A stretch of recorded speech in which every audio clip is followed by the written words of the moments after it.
안녕하십니까. 신의균의 국방TV 1일 안보 브리핑입니다. 자, 오늘도 우리 대한민국을 둘러싼 중요한 안보 이슈들 간추려서 브리핑 하도록 하겠습니다. 오늘 제가 오늘 아침에 데일리 디펜스를 통해서 전해드렸던 이 지금 전염병 근원 문제 이런 것과 관련된 소식들도 있습니다. 자, 첫 번째 소식입니다. 중국 내 바이러스 감염자 숫자가 중국 공식 발표인 10만 명 이하가 아니라 최소 290만 명 이상이라는 연구 결과가 발표됐습니다. 미 정치권 전반에 상당한 영향력을 행사하는 싱크탱크인 미국 기업연구소가 이번 중공 바이러스의 중국 내 감염자 숫자가 중공 당국의 공식 발표인 10만 명 수준이 아닌 290만 명 수준이라는 충격적인 연구 결과를 발표했습니다. 연구소 측은 1월 23일 우한 봉쇄 전 후베이를 떠난 사람들이 중국 당국 발표대로라면 최소 120만 명이며 여기에 2.3%의 감염률을 적용하면 우한 내 감염자는 최소 2만 7천 명이라고 지적했습니다. 연구소 측은 이탈리아의 사례를 보면 2만 7천 명의 감염자가 13만 명으로 늘어나는데 21일이 걸렸는데 후베이성을 제외한 중국 인구가 이탈리아의 약 23배라는 점을 감안하면 중국 내 감염자 숫자는 13만 명의 23배인 290만 명에 달할 것이라고 추산했습니다. 실제로 블룸버그 통신의 지난 4월 2일자 보도를 보면 미 국가정보국 즉 DNI는 현지 의료 당국자들로부터 수집한 정보를 바탕으로 중공이 바이러스 감염자와 사망자 숫자를 크게 축소해 은폐를 시도하고 있는 것으로 결론을 냈다는 것으로 알려져 있습니다. 이번 바이러스의 발원지인 우한에서는 지난 3월 말 기준으로 유골암 숫자만 6만 개가 넘고 살아있는 아이들을 2~3구씩 포대에 넣어 처리했다는 영상과 사진 등이 SNS에 쏟아지고 있어서 중공의 사태 은폐 축소 의혹은 걷잡을 수 없이 커지고 있습니다. 지금 미국의 이 감염자 숫자가 정말 상상할 수 없을 정도로 좀 늘어나고 있는데 이제 중국을 훨씬 추월했죠. 중국은 이제 한 8만 5천 정도로 발표를 했는데 이거보다 훨씬 많은 실상은 290만 명 정도다라고 이야기하는 거예요. 사실 이 전염병 문제 때문에 이 문제만 이 유튜브에 다루기만 하면 전부 이제 제한 조치가 걸려서 사실 그동안 제대로 된 정보 유통이 안 되고 있었는데 이 영상이나 이런 것들이 SNS나 다른 여러 가지 소셜 미디어를 통해서 공유가 되고 있었거든요. 거기 보면 어떤 사람들은 유골함만 이 우한에 6만 개가 들어갔다라는 그런 주장을 하는 사람도 있고 또 어떤 사람은 아이들의 시신을 또는 채 사망하지도 않은 아이들을 포대가 모자라니까 포대에 2~3구씩 집어넣고 그냥 바로 매장하고 불을 태웠다든지 또는 아직 그 자기 아버지가 죽지도 않았는데 집어넣고 태웠다든지 이런 그 주장 이런 것들이 지금 SNS에 많이 돌아다니고 있어요. 이 모든 것들을 정말 믿어야 할지 안 믿어야 할지는 모르겠으나 이게 사실이라면 이건 정말 엄청난 범죄죠. 그래서 이제 여기 2.3% 감염률 이렇게 이야기를 하면서 한국의 예를 들었는데 한국은 굉장히 뭔가 그 검사나 이런 여러 가지가 정보가 신빙성이 있다. 그렇기 때문에 한국의 예를 든다면 결국 다 따져보면 이제 2만 7천 명 정도의 감염자가 통제 전에 우한을 빠져나갔고 그러면 그 감염자가 이탈리아의 사례를 또 봤을 때 이탈리아가 이탈리아의 그 인구가 중국 인구의 23분의 1이니까 그게 이제 그 확률대로 따지고 보면 290만 명이다. 이제 이런 조사가 나온 것이죠. 그래서 지금 이제 4월 19일까지 여러 가지 어떤 사회적 거리두기 이런 걸 하다가 이제 곧 이걸 푼다 이런 이야기가 나오고 있는데 정말로 풀어서 될까? 아직도 중국을 통제하지 않아서 될까? 이런 이제 생각이 나오는 것이죠. 이런 연구 결과 또는 주장이 사실이라면 지금 중국 내에 얼마나 많은 감염자가 아직도 존재하고 있겠습니까? 그래서 지금이라도 중국을 통제하는 것이 맞지 않느냐라는 생각을 이제 이 사실이 맞다면 그렇게 이야기할 수가 있고 그리고 이러한 모든 것들을 지금 조사를 지금 명명백백하게 해야 된다라고 이 감염의 위협에 노출되어 있는 어떤 그 세계인의 한 사람으로서 이것은 사실은 촉구하고 싶습니다. 그래서 미국이 지금 추진하고 있는 주권 면책 예외 적용 법안 있죠. 그래서 이제 이거를 코비드 중지법이라고 하는데 여기에 이제 미국 법에 적용을 받아서 이 코비드 관련한 이 코로나19 관련한 이런 내용들을 미국 법원이 조사하고 판결할 수 있는 이 법안이 지금 하원에서 상정이 됐거든요. 이런 거에 따라서 지금 좀 제대로 된 조사가 필요하지 않느냐라고 생각이 되고요. 아무튼 여러분들 모두가 생각하고 계시듯이 지금 중국의 발표는 사실과는 많이 다를 것이다. 그래서 진짜로 6만 구의 유골함이 우한으로 들어갔고 정말로 죽지도 않은 분들을 태워버렸고 이런 일이 있다면 이것을 기획하고 명령하고 한 사람들 이건 뭐 가만둬서는 안 될 그런 상황이죠. 또 이어지는 이 바이러스 소식입니다. 세계보건기구의 최대 예산 지원국인 미국에서 WHO에 대한 자금 지원을 중단하는 법안이 발의됐습니다. 테드로스 아드하놈 게브레예수스 총장의 사임에 대한 압박 차원입니다. 최근 지나친 친중 성향과 사태 왜곡으로 전 세계적인 비난을 받아온 테드로스 게브레예수스 WHO 사무총장을 끌어내리기 위한 미국의 작업이 본격화됐습니다. 미 공화당의 가이 레센틀러 하원 의원은 현지 시각 7일 WHO가 중공의 바이러스 사태 은폐를 적극적으로 도우며 이번 팬데믹 사태를 키웠다면서 WHO에 대한 자금 지원을 유예하고 국제위원회를 설치해서 관련자에 대한 조사를 해서 책임을 물어야 한다며 관련 법안을 발의했습니다.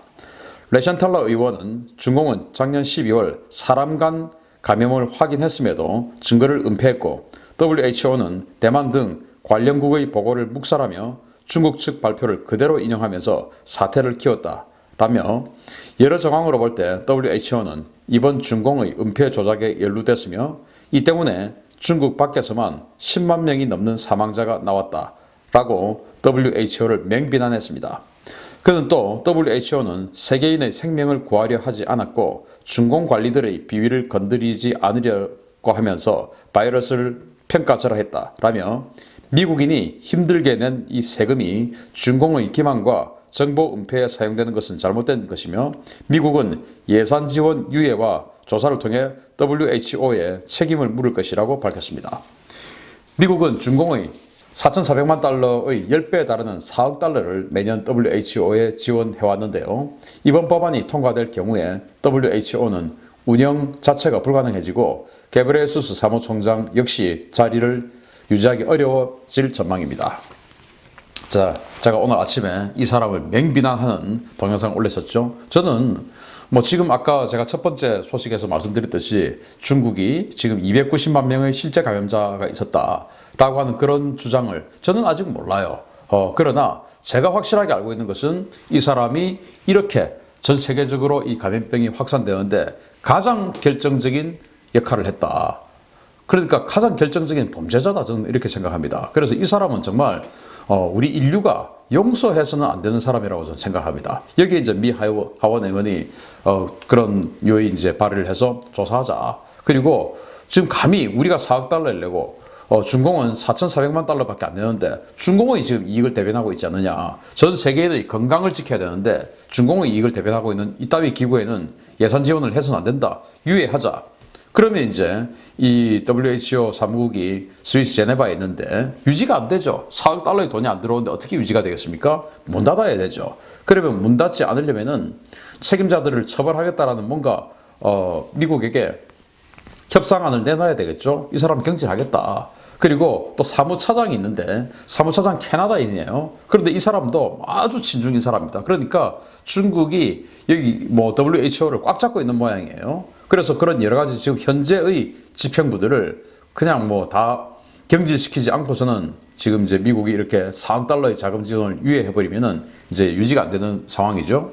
그리고 이 사람이 이제 이디오피아 사람인데 아까 제가 첫 번째 소식에서도 말씀드렸던 미 하원에서 지금 현재 발의하고 있는 주권 면책 예외 적용 법안, 코비드 중지법 이게 적용이 되어서 이디오피아에도 적용을 해버리면은 이디오피아에 있는 이 사람 체포할 수 있는 겁니다. 그래서 미국 법원에서 체포해 와서 미국에서 처벌해버리는 거예요.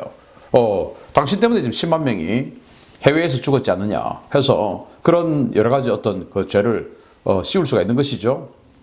그래서 이렇게 전 세계적으로 엄청난 피해자가 발생하는데 기여를 한 사람들, 이거 뭐 나쁜 의미의 나쁜 상황인데 기여라고 하는 단어를 여기 집어넣는 것도 사실은 부적절하지만 어쨌든 기여한 사람들 전부 다 밝혀내서 그것이 미국인이든 캐나다인이든 이디오피아인이든 중국인이든 한국인이든 그 누구든지 다 처벌해야 된다라고 생각합니다. 그리고 막대한 손해배상 청구해야 된다고 생각합니다. 정말 미국이 이런 거 잘하고 있습니다. 이거 정말 가만둬서는 안 됩니다. 그런데 이 사람이 지난주에 이제 트럼프 대통령이 이 사람을 비난하는 그 이야기를 하니까 뭐라고 또 이야기를 하면서 미국을 협박을 했냐? 더 많은 시신포대를 원하면 그렇게 해라 라고 적반하장격으로 나와요. 이거 뭐 도대체 WHO 사무총장이란 자가 더 많은 시신포대를 원하면 그렇게 나를 비난해라 라고 이따위 하는 이런 사람 바로 그냥 잡아서 진짜 가장 강력한 처벌을 했으면 좋겠습니다. 정말 분합니다. 세 번째 소식입니다. 화웨이에 이어서 중국의 국영이동통신사 차이나텔레콤의 미국 내 사업 허가 취소가 임박했습니다. 미 정보기관과 법무기관이 팔을 걷어붙이고 중국 기업 퇴출에 나섰습니다. 지난해 화웨이를 중공의 스파이로 규정해서 시장에서 퇴출시켰던 미국이 이번에는 이동통신 사업자인 차이나텔레콤을 퇴출시키기 위한 절차에 들어갔습니다. 미 법무부는 현지 시각 9일 보도자료에서 국방부, 국토안보부, 상무부 등과 함께 공동으로 조사한 결과 차이나텔레콤이 용납할 수 없는 중대한 국가안보 및 법집행 위험 행위를 저지른 것이 확인됐다라고 밝혔습니다. 이에 앞서서 미 연방정부는 지난해 화웨이의 휴대전화와 노트북 등 주요 제품에 중국으로 정보를 빼가는 백도어가 심어져 있는 것을 확인하고 화웨이를 시장에서 퇴출시킨 바 있는데요. 화웨이라는 하드웨어에 이어서 차이나텔레콤이라는 소프트웨어까지 퇴출시키는 절차에 나선 겁니다. 미 법무부는 보도자료에서 차이나텔레콤은 중국을 위한 산업 스파이 활동은 물론 미국 통신망 교란과 악의적인 사이버 활동을 제공했다라면서 그들은 미국 내 사용자 기록을 어디에 저장했는지 밝히지 않았고 해당 기록물에 대한 열람 여부도 숨기고 있다라며 차이나텔레콤에 가입한 미국 이동통신 사용자들의 정보가 중국으로 빠져나갔을 가능성이 제기되고 있습니다. 미 연방정부는 이 차이나텔레콤의 미국 내 사업 허가 취소와 더불어서 스파이 행위에 대한 본격적인 조사에 착수했는데요. 미국의 조사 결과에 따라서 차이나텔레콤과 화웨이 등 중국 통신기업이 진출한 다른 나라에서도 중국 기업 퇴출 움직임이 본격화될 것으로 보입니다. 자, 지금 뭐 이동통신 회사 그리고 이제 회사 내 또는 기업 내 네트워크에 대해서 여러 가지 서비스를 제공하는 이 차이나텔레콤이 당연히 뭐 가입자 또 가입 기업의 정보를 가지고 있을 거 아니겠습니까? 그 서버 정보 보자 하니까 어디 있냐라니까 말을 안 하는 겁니다. 대답을 안 하는 거예요. 구린 것이죠. 그런 식으로 해서 개인정보라든지 기업정보라든지 이런 것을 제가 지난번에 화웨이 이야기를 할 때 보여드렸던 중국의 대간첩 활동에 중국 국민은 반드시 협조해야 된다. 그러지 않으면 처벌한다라는 그 법조항 때문에 다 여기는 또 협조를 하고 있는 것이다. 라는 그런 이제 의혹을 제기를 한 것이고 그래서 이제 밝히겠다라는 것인데 저는 여기서 조금 더 우려가 되는 것이 지금 이제 이 전염병 때문에 우리 개학을 안 하고 있지 않습니까? 그리고 이제 뭐 개학이라 하더라도 온라인 개학을 했는데 저도 제가 강의하고 있는 과목에서 그동안 몇 주 동안 온라인 강의를 했었어요. 그런데 이제 저희 학교인 경기대학에서 서비스를 제공하는 것이 줌이라고 하는 프로그램인데 이게 중국 겁니다. 그리고 제가 봤더니 우리 대학뿐만 아니고 우리 아들이 다니는 이 대학에서도 줌을 바탕으로 자기도 이제 교수님들께 강의를 듣고 있고요. 그리고 중고등학교, 초중고등학교에서도 이 줌을 가지고 지금 온라인 강의를 하더라고요. 그래서 제가 확인해 본 바에 따르면 우리나라 모든 교육기관이 중국제 소프트웨어인 줌을 가지고 지금 교육을 하고 있습니다. 이거 우리나라의 모든 정보가 지금 중국을 혹시 들어가는 것은 아닌지 이거 좀 따져볼 필요가 있지 않을까. 교육부에서 줌을 가지고 하라고 지금 지시가 내려와서 다 줌으로 하는 거거든요. 정말 좀 찝찝하지 않나 라고 생각하고 이거 좀 조사해 봐야 된다. 줌 라고 생각합니다. 마치겠습니다. 감사합니다.